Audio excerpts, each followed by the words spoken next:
Thank you.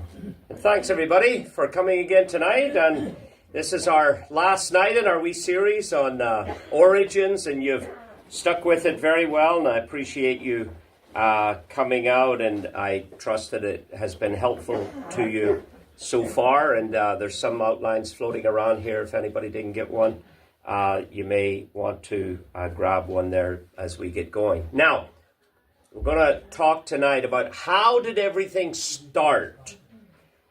Knowing how everything started seems to really matter to God. You know how we know it really matters to God, how everything started? Because that's the first thing he said in his book. In the beginning, God created. So we all have two choices. Either believe that God started it, or admit that we don't know how it started. Because nobody else knows. The only certain statement about the beginning is in Genesis 1:1, because there was only one eyewitness. So we either believe that or we don't. And if we don't believe it, then we simply have to admit that we don't know how it started. Genesis 1:1 reveals three self-evident truths. And at first blush, these three self-evident truths are going to sound a little obvious, maybe even simplistic, but I promise you they're not. Three unassailable truths. Number one, something exists rather than nothing. You all agree with that? We exist. And Genesis 1 verse 1 affirms that. In the beginning, God created the heavens and the earth. Genesis 1:1 affirms that a universe exists. It's real. It's not a dream. It's not a mirage. It's not a simulation. Secondly, you cannot get something from nothing. You all agree with that?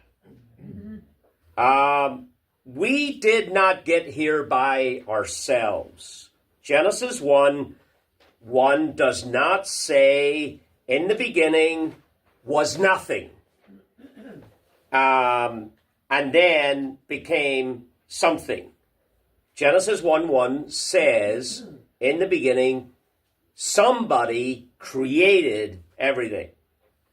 The third unassailable truth is that something caused everything to exist. Genesis 1:1 says that. In the beginning, God created. I came across a book some years ago with a rather interesting title, A Tortoise on a Fence Post. And the author started the little book in the first chapter by saying that he was walking down a road one day and he saw a tortoise sitting on a fence post. And he said to himself, three unassailable truths. Number one, he said, there is a tortoise on a fence post. That's the first self-evident reality. He's real. He's there. He exists. He's not a dream. He's not imaginary. Okay? Secondly, he said to himself, that fella did not get there by himself. That's rather obvious too. That's the second self-evident reality. Nothing did not put him there.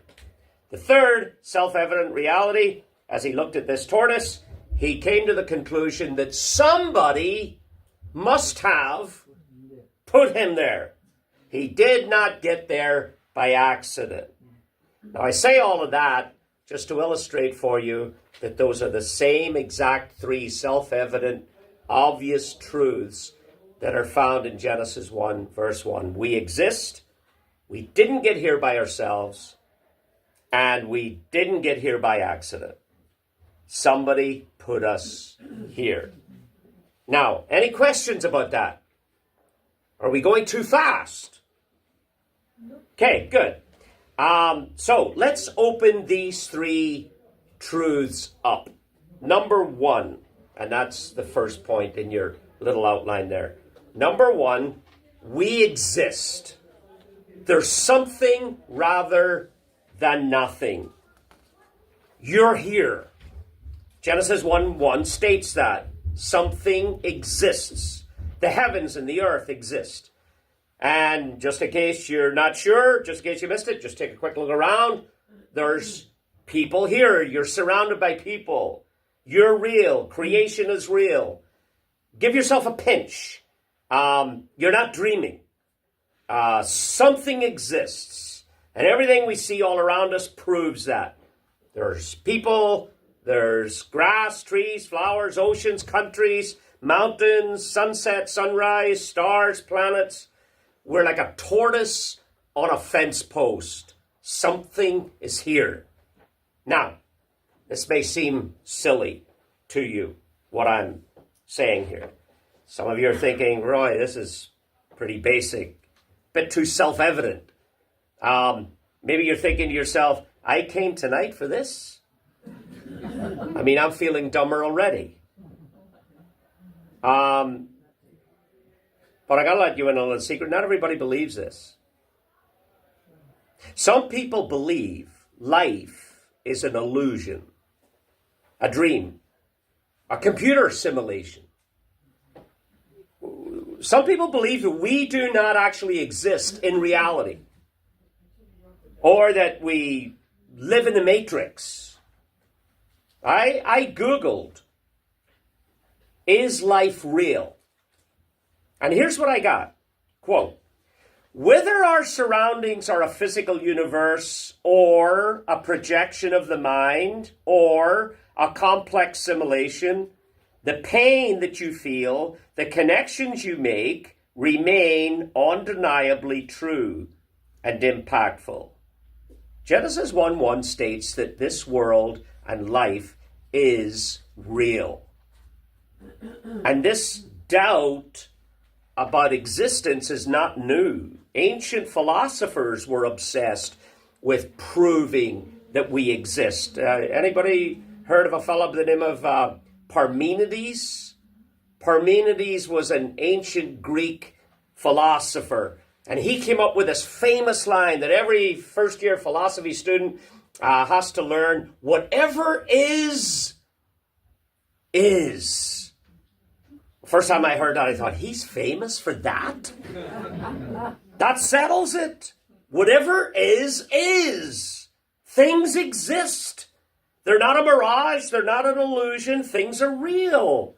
Of course, the 21st century version of that is, it is what it is. Bill Clinton had his own version of that. Depends what the definition of is. My point is, we've always questioned existence. René Descartes came up with his famous line, I think, therefore I am.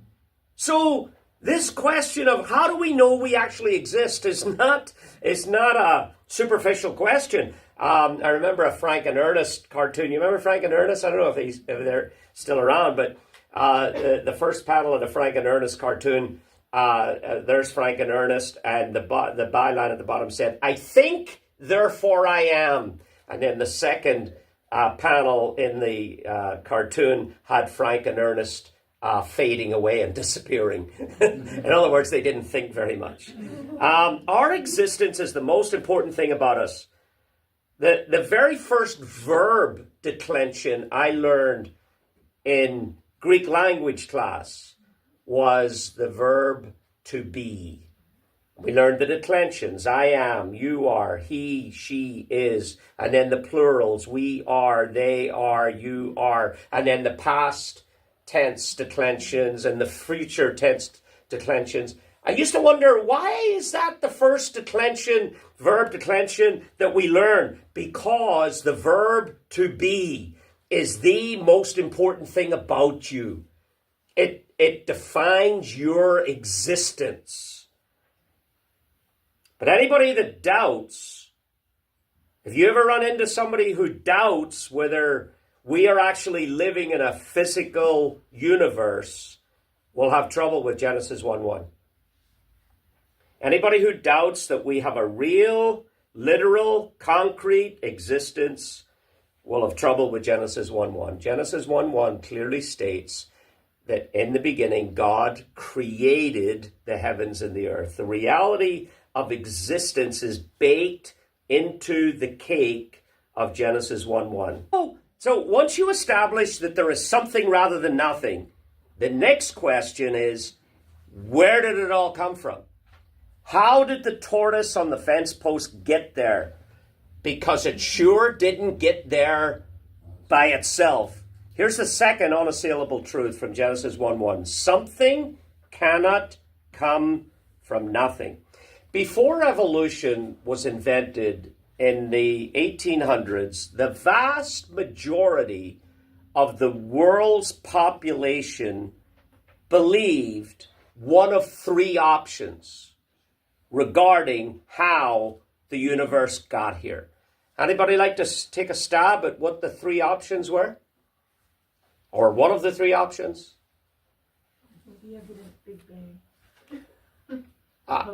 This would be before Big Bang. This would be before evolution. Yes, and before the mid-1800s, three options for how the universe... Everybody agreed that the universe is here, so now we got to explain how it got here. There's three options. Well, that there is a God, whether it's mythical yes, or... 100%. God did it. Whether I agree totally, Gary, it may not have been the biblical God, but some supreme being did it. That's the first option. And the vast majority of people believe that. Well, in the science perspective, meteorites, yes, just the solar system itself,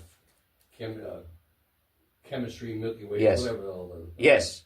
I don't know all the yes. terminology to it all, but just... That would, but Rob, that wouldn't have come about in the 1800s. Nobody would have been believing that no significant amount of people would have been believing that in the 1800s. Up until the mid-1800s, I've lost my place here. There was a hand, I'll come back to you in a second, Rob. Donna? Yeah. This may not make sense, but aliens? Again, I don't think aliens would have been a prominent... I think today, definitely today, they are. But back in the mid-1800s, there was three major options. And I'm not suggesting you're not right. Some may have believed that. Out of nothing? Hey? Out of nothing. It just appeared. Exactly. Exactly. A lot of people thought, well, just came out of nothing. So first option, God did it, or some supreme God did it. Secondly, appeared out of nothing. Third option, Always existed. was always there. Those are the three options. Those are the three options people had. A supreme being did it, it's always been there, or it appeared, just emerged out of nothing. Now, any scientist, of course, will tell you today that the universe could not have emerged out of nothing. Nothing cannot produce anything. The only thing that can come out of nothing is nothing. That would be like a magician pulling a rabbit out of a hat, without a rabbit, without a hat, or without a magician. And scientists would also tell those 19th century people that it could not always have been here. How do we know that? Because it's expanding. It's getting bigger. That would go to Rob's point. Astronomy tells us that the universe is it's expanding, it's getting bigger. It had a starting. Scientists today know that our universe had a beginning. Isn't that interesting? Who else said it had a beginning? God. Genesis 1:1. In the beginning. So it had a starting point. It had a definite beginning, which of course agrees with Genesis 1:1. And so that created a problem as the 1800s moved towards the end of the century. That created a real sticky problem for anybody who did not believe in a supreme being. It hasn't always been here. and it didn't come out of nothing. And I don't believe in God. So now you've got no explanation for the origin of the universe. And that's where evolution came in and fit the bill. Evolution solved the problem. Evolution explained an origin of the universe that did not require God, and also explained that it was not always here, and also tries to explain that it did not start from nothing. That's why evolution had to be invented, to provide this explanation for the awkward reality that there's something rather than nothing if you don't believe in a supreme being. So now, let's think about nothingness for just a moment. Jerry Seinfeld said his show was a show about nothing. How would you describe or define nothing other than Jerry Seinfeld's show? Cameron? It's kind of like when you're asleep but not dreaming. Okay, you're in no man's land. Yeah, there's a no man's land to that. Cameron, that's very good. You were able to give a definition for nothingness. Very good, very good. Someone else want to have a shot? Donna? Nothing important? No, nothing important. Okay. Absence of anything? There's a definition of nothingness. The absence of anything. Very good. Anything else? How about the numeral 0? Oh, okay. 0 is nothing. Okay. I have nothing. Very good. You're actually all doing a lot better than what I would have done if I was asked to define what nothingness is, because I would be coming up trumps with this. Nothingness is the opposite of being. That does not mean that my definition is any better than any of yours. It's just what I wrote down. It is non-existence. Nothing is no thing. And I'm not necessarily clarifying anything for you here. I'm just wanting us to think a little bit about nothingness. Nothingness is actually very, very difficult to explain. It's not being. Nothingness is not an easy concept to define. Just try it right now. Think about nothing. Maria? Maybe nothing doesn't exist because if you have as an example, if you have an empty glass, is there nothing in the glass? There's air in the glass. Correct. That's what I've heard some wives say, there's no problem to define nothingness. That's what my husband does all the time. Jonathan Edwards said, nothing is what sleeping rocks do. There, Cameron, that's getting close to your definition. You cannot get something out of nothing. We all agree? Nothing cannot produce something. I remember many years ago, I'll get you in a second, Christine, I took my 10-year-old nephew to the bank machine. And I was getting some cash out of the bank machine, and I turned to walk away, and I didn't realize he had stayed behind. And I was a few steps away from the machine when I realized he wasn't with me. And I turned around, and he's standing there at the bank machine pushing buttons. And he was getting a little irate and a little distressed. And I said, what are you doing? And he says, I'm trying to get money out. And I explained to him, no, you have to put money in before you can get money out. You cannot get something from nothing. If there was ever a time in the distant past, and this is why this matters, when there was nothing, no God, no raw building material, no creation, do you know what would be here today? Nothing. You wouldn't exist. Nothing would exist. Because you cannot get something and being and existence out of nothing. This is really quite profound. This is really, really important to let that sink in, because it is a key building block for anybody who is wanting to develop faith in a living creator God. And the evidence, quite frankly, if you're willing to look for it, is overwhelming. Genesis 1:1 does not say nothing created everything. It doesn't say once upon a time there was nothing and then suddenly, poof, everything came into existence. It doesn't say that. It says somebody created everything. Genesis 1:1 provides a first cause. It's a very important question. How did it all start? You ask anybody, how did it all start? That's a wonderful evangelism question. How do you think it all started? And you will discover very quickly that nobody knows. You depart from Genesis 1:1, nobody knows how it started. Secular scientists who believe in the Big Bang, they all agree that the Big Bang was not the beginning. There had to be something before the Big Bang that caused the Big Bang. Because a Big Bang cannot explode on a random Tuesday afternoon at 3 o'clock out of nothingness. If you Google what was before the Big Bang, I've told you many times through this little series, I am not a scientist. I'm not the son of a scientist. I'm way punching above my weight class here with all of this stuff. I don't know any of this stuff, so I rely on Google. But Google is the accumulation of the world's intelligence, more or less.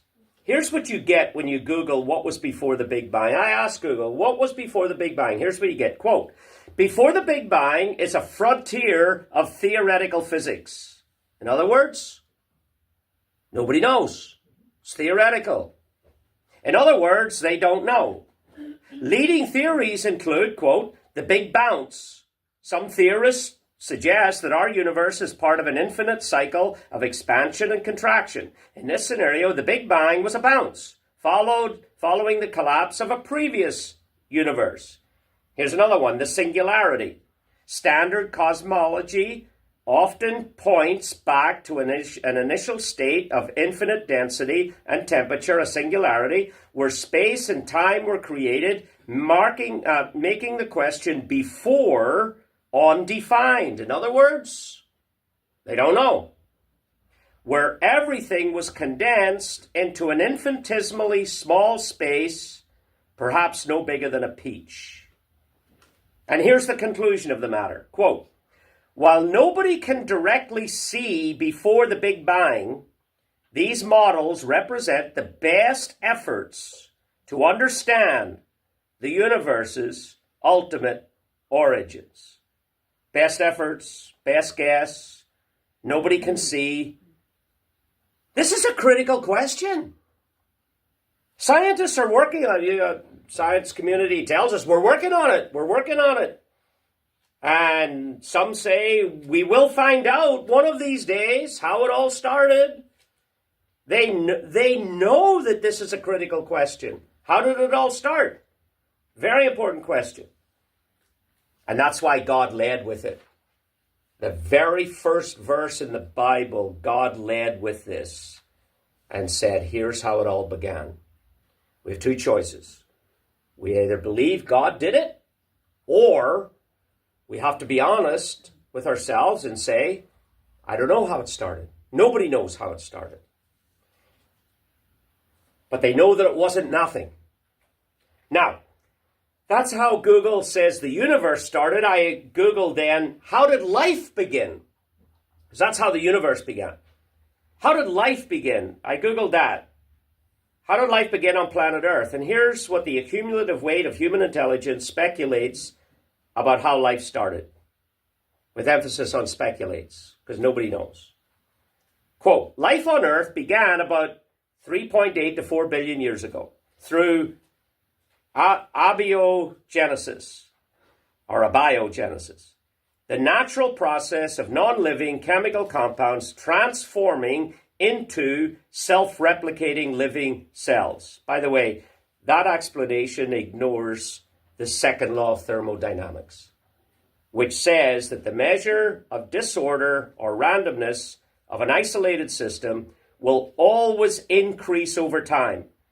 You all know that, right? Left alone, anything from a teenager's room to a complex structure decays into chaos. Anybody ever have a teenager where the bedroom by itself went from disorder to order? No, we know common sense tells you that everything in life degenerates from order to disorder. And yet, this abiogenesis says the natural process of non-living chemical compounds transforms into self-replicating living cells. This explanation also ignores the law of irreducible complexity. Here's the definition of irreducible complexity. Irreducible complexity describes biological systems that are too complex to have evolved by natural selection. Coined by biochemist Michael Behe, it claims that if you remove even one part from such a system, it will entirely cease to function. Proponents argue that this points to an intelligent designer. That's from Google. So all of that proves that people believe evolution not because it is scientifically and irrefutably airtight, but because of an absolute refusal to consider the possibility that God might exist. Evolution is the only game in town, even though it's impossible. Genesis 1:1 offers a reasonable scientific answer, a first cause. God did it. In the beginning, God created the heavens and the earth. Okay, so we've covered something exists rather than nothing. Something cannot come from nothing. Now, let's get to the third point. Something or someone caused our existence. Genesis 1:1 claims that God created out of nothing, ex nihilo, the heavens and the earth.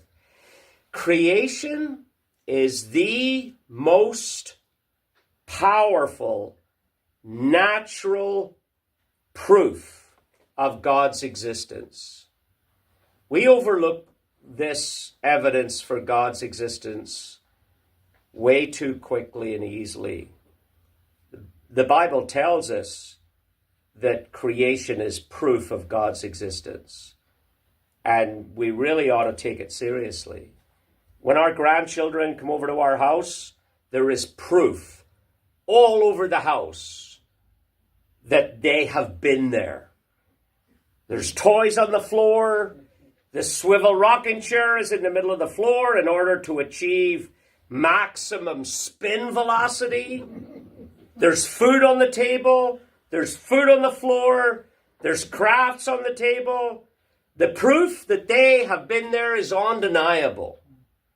And the existence of the created universe is proof of a creator God.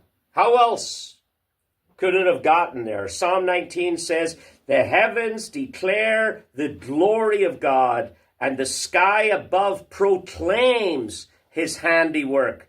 Day to day pours out speech. Night to night reveals knowledge. The creation is giving speeches about God's existence. There is no speech, nor is there words whose voice is not heard. Creation is the silent witness to God's existence. Creation mimes God's existence. It says there is no speech, nor are there words whose voice is there. You don't hear the voice, but it's miming it. Picture paints 1,000 words. Doesn't speak words, but it speaks visually. Psalm 19 goes on, listen to this. Their voice goes out through all the earth, and their words to the end of the world. Creation mouths the words that God exists. Romans 1:18 and 19 says the same thing. For what can be known about God is plain to them, because God has shown it to them. How? His invisible attributes, namely his eternal power, his divine nature, have been clearly seen ever since the creation of the world in the things that have been made. The proof that God exists is everywhere. Anybody that doubts God's existence has missed or forgotten or just intentionally ignores this evidence of the created world. Every crayon picture on our fridge did not get there by itself. It's the creation of one of our grandkids. The faces on Mount Rushmore didn't get there by themselves. Somebody had to set the charges on the sticks of dynamite, and they blew out the rock by intentional design.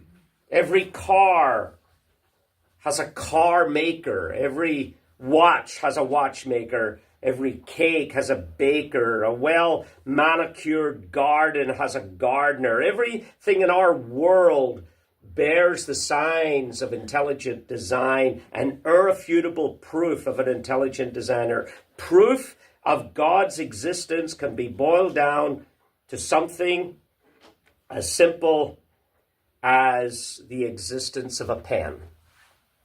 I make some pens in my spare time. I made this wee pen. It's a little lighthouse pen. That cool? It's one of my favorite pens. It's also one of Belinda's favorite pens, unfortunately. But that took me a couple of hours to make on the lathe. I'll make another one. Yeah. Well, why do we say, well, of course, this didn't get here by itself. Nobody would ever say, no, this just came into existence by accident.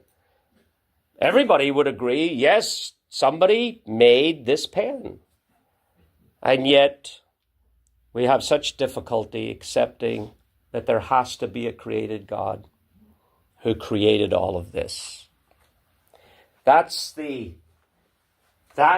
evidence of Genesis 1, verse 1.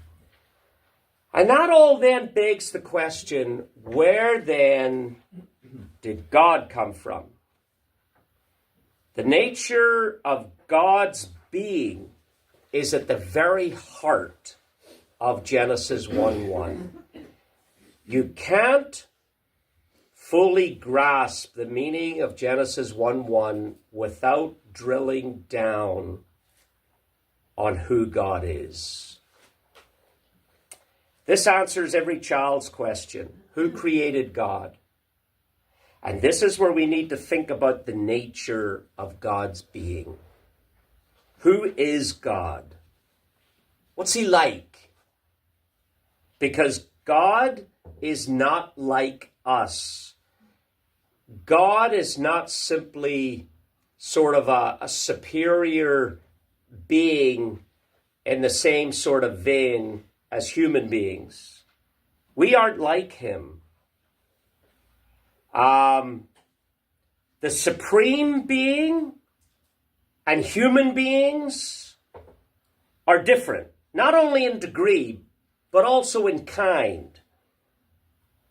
God, maybe you could think of it this way. God is a being with a big B. We are not even small beings. God is the only unchanging being in the universe. Hebrews says he is the same yesterday, today, and forever. He's one of a kind. We aren't even beings.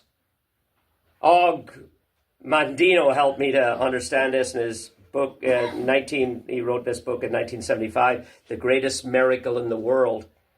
And he said this, quote, "We are human becomings, not human beings.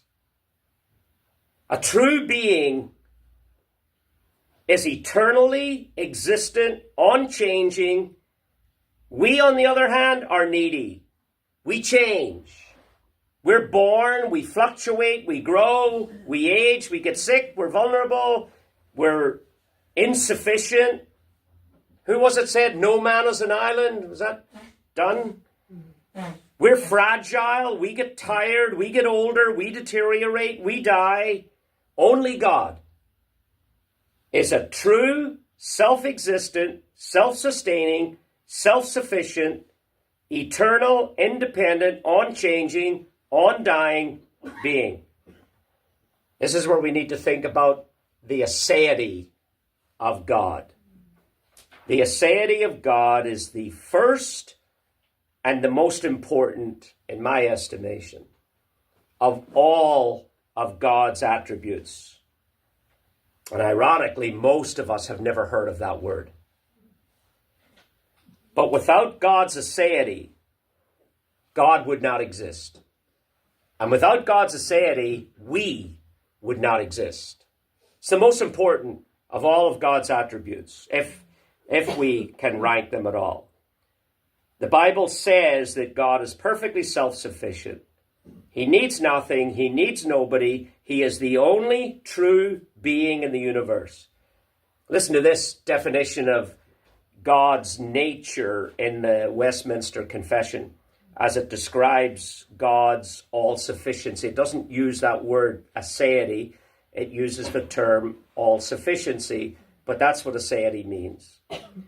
Quote, God hath all life, glory, goodness, blessedness in and of himself, and is alone in and unto himself all-sufficient, not standing in need of any creatures which he has made. He is the alone fountain of all being. In other words, he depends on nothing to exist, and everything that does exist is in dependence on him to exist. That's God's aseity. He is uncreated, self-sufficient, self-existent, eternal, unchanging. People think God made us because he was lonely. That's absurd. God needs nothing, least of all us. We are the opposite of God's aseity. And it's because we don't understand God's aseity that we say things like that. God was lonely, and so that's why he created us. If we understand aseity, we'll never say that. Now, where do we get that word aseity? Aseity is simply a Latin term. It means from oneself. The A means from, the C, S-E, means self. Aseity, from oneself. The word is not actually in the Bible. But what is in the Bible is descriptions of God that demonstrates his aseity. And one of the clearest and most powerful passages that describe the aseity of God and our dependence on it to exist, his self-sufficiency, the nature of his being, is recorded in Acts chapter 17. And for the time we've got left, I'm going to walk us through this. This is a brilliant passage that I think is going to really help you. The Apostle Paul is in Athens talking to the Greek philosophers. Paul, as you know, was a brilliant intellectual, maybe the most intellectual man of his time. And he gives a brilliant explanation of the origins of the universe and the nature of our dependent being on God's aseity in one of the most important passages in all of the Bible on this subject in Acts 17. So let's walk through it. You don't need to open your Bible. You can if you want, but I'll read it and you can listen along. Verse 16. Now while Paul was waiting for his friends at Athens, Greece, that's the philosophical capital of the ancient world, of course, his spirit was provoked within him as he saw that the city was full of idols. So he reasoned in the synagogue with the Jews and the devout persons, and he reasoned in the marketplace every day with those who happened to be there. Notice he reasoned in the synagogue and in the marketplace, both religious and secular audience, and he reasoned with both of them. Now, the Bible does not separate faith from reason or true science. The two complement one another. It's unfortunate in our day that a dichotomy is made between faith and science. Faith and true science are complementary. Both exercise faith, just have faith in different things. Now, verse 18, some of the Epicurean and Stoic philosophers also converse with Paul. So Paul is at his best when he's reasoning philosophy with philosophers. And here he is debating these Greek philosophers. Paul was a highly educated man. He could hold his own in rigorous debate. And by the way, you'll see here that philosophy is not an enemy. Philosophy is a friend to faith. And some said, what does this babbler wish to say? Others said, well, he seems to be a preacher of foreign divinities because he was preaching Jesus and the resurrection. So Paul is able to talk about the resurrection in the same breath as he talks about philosophy. He's not knocking philosophy. He's just driving at the resurrection. The resurrection is the powertrain of his message. Verse 19, and they took him and they brought him to the Areopagus, saying, may we know what this new teaching is that you're presenting? For you bring some strange things to our ears. We wish to know, therefore, what these things mean. Now all of the Athenians and the foreigners who lived there spent their time in nothing except telling or hearing something new. That's what gets philosophy a bad name. A lot of philosophical debates is about the newest idea on the block, or contemplating one's belly button, or debating how many angels can dance on the head of a pin. Meaningless, irrelevant topics that the average working person doesn't care about. But good philosophy complements science and addresses very important issues like logic and life and meaning and purpose and the origin of the universe and how it got here and how we got here and where we came from and how it all started and whether a supreme being created it all or whether it all happened accidentally, and which one of those you believe has profound implications for your life. And Jesus Christ brings meaning to philosophy, makes it relevant. So, verse 22. So Paul, standing in the midst of the Areopagus, said, men of Athens, men in that culture with a dominant influential gender, that's who would have been in the crowd that day, mostly men. That's why I said man. Today he would say men and women. I perceive that in every way you are very religious. For as I passed along, I observed the objects of your worship. I found an altar with this inscription, to the unknown God. What therefore you worship as unknown, this I proclaim to you. I'm now going to tell you who this God is that you admit here that you do not know. That's brilliant. Paul's finding common ground here. And I'm going to tell you what he's like, because he's not like you. And you are not like him. And he is knowable. And he wants you to know him. And I'm going to tell you this because I know him personally. This is brilliant. This is the greatest need in the church, to know who God is. Because nobody knows who God is. Everybody thinks God is going to behave like them. That's why we get disappointed when God doesn't operate the way we want him to operate. And so now he's going to tell us what he's like. And the attribute that he's going to drill down on is God's aseity, his being, his self-existence, his self-sufficiency. Watch this. Verse 24. This God, who made the world and everything in it, being Lord of heaven and earth. So do you get that? God made everything, God started it, and God is separate from it. And he's Lord over it all. Notice, he's not part of creation.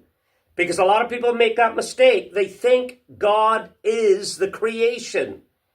He's not the creation, he's the creator. He's not pantheistic. Creation is not God, which a lot of people still believe around the world. So Paul is setting them straight. We don't worship creation. God is not in everything. He's outside of it. He's Lord over it. He is the uncreated creator. He is the self-sustaining, self-existent, self-sufficient, unchanging God. See how he's drilling down here on Aseity? Now watch, he's going to go on. He does not live in temples made by man. So in other words, he's not dependent on man to build him a house. He's describing the aseity of God here. God doesn't need you. That's his point. Nor is he served by human hands, as though he needed anything. You see the aseity? There's his aseity again. He's not dependent on man to do things for him. He doesn't need anybody. He needs nothing. I heard somebody say recently that they think God grows. God doesn't grow. That he discovers things, that he gets surprised by things. Growth implies imperfection, that he's less than perfect. You read Acts 17, God is not imperfect. And then he goes on, since he himself, you see the focus on God's being? He himself, emphasis on self, he himself gives to all mankind life and breath and everything. Everything exists because of him. He gives. He himself gives. The emphasis is on God's self-existence. He is the unlimited source who never runs out. This is where the Westminster Confession language comes from. He is the alone fountain of all being. This is where the Christian awareness of God's character needs to begin, with the aseity of God, with his self-existence, because out of that flows our existence. We depend on him for everything. He depends on us for nothing. He alone is being with a capital B. We are human becomings, small b. He doesn't need to receive anything from us in order for God to be. God existed long before any of us ever came on the scene. He is self-sufficient. That's his aseity. And he made from one man every nation of mankind. He made all human beings from one set of parents. That could put an end to all racism all around the world, that one line. We all came from the same parents. We're all one blood. To live on all the face of the earth, having determined allotted periods and the boundaries of their dwelling place. That's what Paul says God did. So God sovereignly determined where on the planet every human being would be born, what their birthright citizenship would be, which country they would immigrate to. By the way, that means that everybody. That means that God is sovereign over the war-torn countries as well. He's sovereign over the refugees, God-forsaken countries. He's sovereign there too. You don't need to let God off the hook for all the bad things that happen in the world. You don't need to say, well, they weren't God's fault. God just couldn't do anything about it. That's a far worse problem to have. Because if God lacked the power to control everything, he feels bad, but there's nothing he could do. That would mean that God's not sovereign. That would mean God's not in control. That would mean there is no hope for people that bad things happen to. God is sovereign and God is in complete control. He ordains everything. Nothing gets past him, and we don't need to make excuses for him, but knowing that is a powerful, powerful insight to knowing this God whom we love and worship. Paul goes on, that they should seek God and perhaps feel their way towards him and find him, yet God is actually not far from each one of us. That's wonderful what Paul's saying here. God wants to be discovered by people. God has made himself available to us. We cannot get to him, but God comes near to us. This self-existent, self-sufficient God who needs nothing from us has put himself in close proximity to us so that he can be known by us. And then here's the climax of where he's going with all of this. I'm going to skip over verse 28, come back to it, but just to show you that how the flow here, let's finish off the rest of his speech. Verse 26, being then God's offspring, we ought not to think that the divine being is like gold or silver or stone, an image formed by the art and imagination of man. Paul's saying we all had a beginning. We're all God's offspring. We're created in God's image. We were all born. God had no beginning. God was not created by the art and the imagination of man. God is not simply an image of man.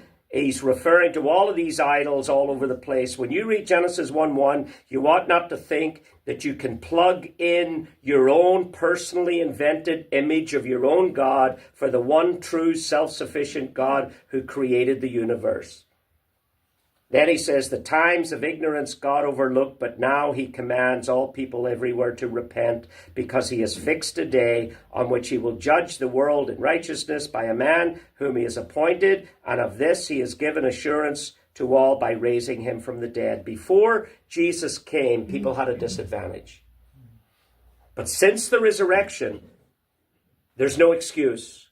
He commands people all over the world to repent. Now let's go back to verse 28, and I've just got a few minutes to finish this. Look at verse 28. This is the key to the whole passage.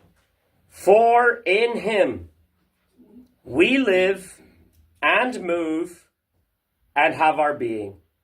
That is the greatest companion verse to Genesis 1:1 in the entire Bible. This is describing all humanity, everybody, believers and unbelievers. And he describes our dependence on God's aseity for our existence. In him we live and move and have our being. We could not exist without him, Paul is saying. Paul uses three very strategic words that define all human existence. In him, we all live, we all move, and we all have our being. Paul is appealing now to the philosophers here. The philosophers picked those three words up immediately. This is a philosophical description of human existence. If we don't live and move and have our being, we don't exist. But we obviously do exist. We're not a hallucination. We're not a simulation. We're not in a dream state. We don't need to wonder if we exist. You don't need Parmenides to prove that we exist. You don't need, I think, therefore I am. Those three words perfectly describe the human condition. We live. In other words, we're alive. We breathe. We have vital signs that prove that we're alive. If we have a pulse, if we have a heartbeat, if we have blood pressure, if you put a mirror to our mouth and it mists, then you know we breathe, we're alive, we exist, we live, therefore we are. That's Paul's point. Secondly, we move. There's a defining feature of our being, of our existence. If you didn't move, you would not exist. We used to play statues when we were kids. Any of you ever play statues? You know the game, Donna, you played statues? When we were kids, we'd run around the field, and the teacher would, at some point, yell, statues! And everybody would have to freeze. And you'd have to stay perfectly still. You couldn't move. And the first one to move was out. Do you know how hard it was to stay perfectly still, Sana? We didn't say statue, we said a red light. Oh, yes, same idea. Very, very difficult to not move. That is a defining feature of our existence. First sign of life in the womb is what? Movement. If it doesn't move in the womb, it's trouble. Baby moves outside of the womb. When he's born, if he doesn't move in the crib, it's trouble. We walk, we run, we exercise, we play. Imagine if we were all frozen. We couldn't exist. We move, therefore we exist. In fact, movement so defined human existence that Aristotle introduced the philosophical concept, you may be familiar with this, the prime, anybody know? Mover.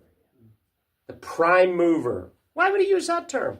Because that's how the philosophers defined humanity, human beings as movers. And he talked about the prime mover or the unmoved mover to explain the origin of all motion and all movement and all change in the universe. He knew that every movement requires a first cause. That was Aristotle. Aristotle described the originator as the first cause and as an eternal, immaterial, unchanging force that drives the universe by acting as an ultimate attractor. Mind you, he didn't believe in the God of Scripture, but he did understand that if you're going to have movement, you must have a first mover.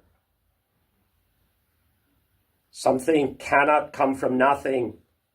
Paul is finding a point of commonality with the philosophers. We live, we move, and then the third word, we have our being. There's our word. Being, with a small b. To be or not to be. We exist. We're here. We occupy space. We can see each other. We can touch each other. We can communicate with each other. We have being. We're here. Therefore, we exist. Our being really matters to us, doesn't it? Mm-hmm. I mean, that's why the first verb declension I learned in Greek class was the verb to be. I am, you are, he or she is. In the plurals. I exist, I am being, but I'm small b. Remember when Moses said to God, who should I say send me? And God said, you tell them, I am sent you. That's God's aseity. He's describing his being, his essence. When an atheist says, I don't believe in God, he doesn't realize that if God didn't exist, he wouldn't exist. Something caused our existence, and that something is a self-existent, independent, self-sufficient, unchanging, eternal God. That's the God being described in Genesis 1:1. When a child understands that, he will never say, who created God? God did not need anybody to create him. His being is the reason for our being. He is the life pulse of our existence. And that's consistent all over the New Testament. John 1:1. In the beginning was the Word was with God, the Word was God. He was in the beginning with God. All things were made through him. Without him was not anything made that was made. In him was life, and that life was the light of man. The light shines in the dark, and the darkness has not overcome. You cannot get something out of nothing. A supreme, uncreated, self-existent, self-sufficient, self-sustaining, unchanging, independent God is the most reasonable explanation for the origin of the entire universe. And our existence and the existence of the cosmos is the most powerful natural proof for the existence of God you can find anywhere in the world. That's why theology used to be called the queen of the sciences. In the beginning, God created the heavens and the earth. We are like tortoises on a fence post. We're here. We didn't get here by ourselves. Somebody had to put us here. How did everything start? You have two choices. You either believe Genesis 1:1, in the beginning God created the heavens and the earth, or you have to admit that you don't know. But they're working on it. Maybe everything emerged from something the size of a peach. Those are the two choices.